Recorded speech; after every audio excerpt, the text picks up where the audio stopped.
తెలంగాణలో ఓ ప్రతిపక్ష పార్టీ తొలిసారిగా పాదయాత్రకు సిద్దమవుతోంది. మొత్తం రాష్ట్రాన్ని చుట్టి వచ్చే విధంగా సిపిఎం మహాపాదయాత్రకు రంగం సిద్దమైంది. ఎన్నికల సమయంలో ఇచ్చిన హామీలు అమలు చేయాలనే డిమాండ్తో ఇవాళ్టి నుంచి మొదలయ్యే పాదయాత్ర దాదాపు 5 నెలల పాటు కొనసాగనుంది. సమైక్యాంధ్ర కోసం చివరి వరకు గట్టిగా వాదించిన సిపిఎం పార్టీ ఇప్పుడు తెలంగాణలో సమస్యలపై గళమెత్తుతోంది.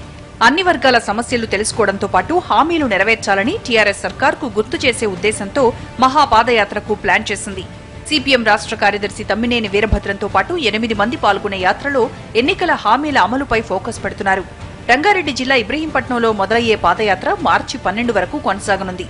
యాత్ర కోసం తెల్ల చొక్కా, ఖాకీ ప్యాంటు, ఎర్ర కండువాతో ప్రత్యేక డ్రెస్ను కూడా సిద్దం చేసుకున్నారు. యాత్రలో పాల్గొనే నేతలంతా బిఆర్ అంబేద్కర్ విగ్రహం వద్ద నివాళులర్పించారు. ఈ కార్యక్రమానికి అంబేద్కర్ మనవడు కూడా హాజరవడం విశేషం. కొమరం భీం సాక్షిగా, డాక్టర్ బిఆర్ అంబేద్కర్ సాక్షిగా వారి ఆశయాలు సాధించే దానికోసం, నూతన తెలంగాణ రాష్ట్రంలో సామాజిక న్యాయాన్ని సాధించే దానికోసం రాష్ట్ర వ్యాప్తంగా 4000 కిలోమీటర్లు 5 మాసాల పాటు పాదయాత్ర చేయాలని నిర్ణయించుకున్నాం. సిపిఎం యాత్రను అడ్డుకోవాలని ఇప్పటికే సీఎం కేసీఆర్ టీఆర్ఎస్ శ్రేణులకు పిలుపునిచ్చారు. దీంతో తమ క్యాడర్ను సిపిఎం అప్రమత్తం చేసింది. ప్రతి గ్రామంలో యాత్రను రిసీవ్ చేసుకుని తర్వాతి గ్రామం వరకు సాగనంపాలని స్థానిక కార్యకర్తలకు సూచించారు నేతలు. ప్రజా సమస్యల పరిష్కారం కోసమే యాత్ర చేస్తున్నామని, ఓట్ల రాజకీయాలు చేసే ఉద్దేశం లేదని తమ్మినేని వీరభద్రం స్పష్టం చేశారు. ఆ రకంగా జనాభా ప్రాతిపదికన నిధులు కేటాయించి వాటాలు పొందడమే నిజమైన సామాజిక న్యాయం అవుతుందని మేము భావిస్తున్నాం.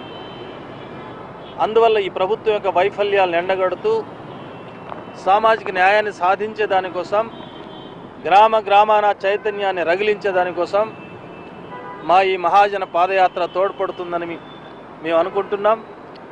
రంగారెడ్డిలో మొదలయ్యే యాత్ర పాలమూరు, మెదక్, ఆదిలాబాద్, కరీంనగర్, నిజామాబాద్, ఖమ్మం, వరంగల్, నల్గొండ మీదుగా హైదరాబాద్ చేరుకుంటుంది. మార్చి 12న హైదరాబాద్లో జరిగే ముగింపు సభకు కేరళ సీఎం విజయన్ హాజరవుతారు. ప్రజలకు ఇచ్చిన హామీలు పక్కన పెట్టిన టీఆర్ఎస్ సర్కార్ పెట్టుబడిదారులకు అనుకూలంగా వ్యవహరిస్తోందని సిపిఎం నేతలు ఆరోపిస్తున్నారు.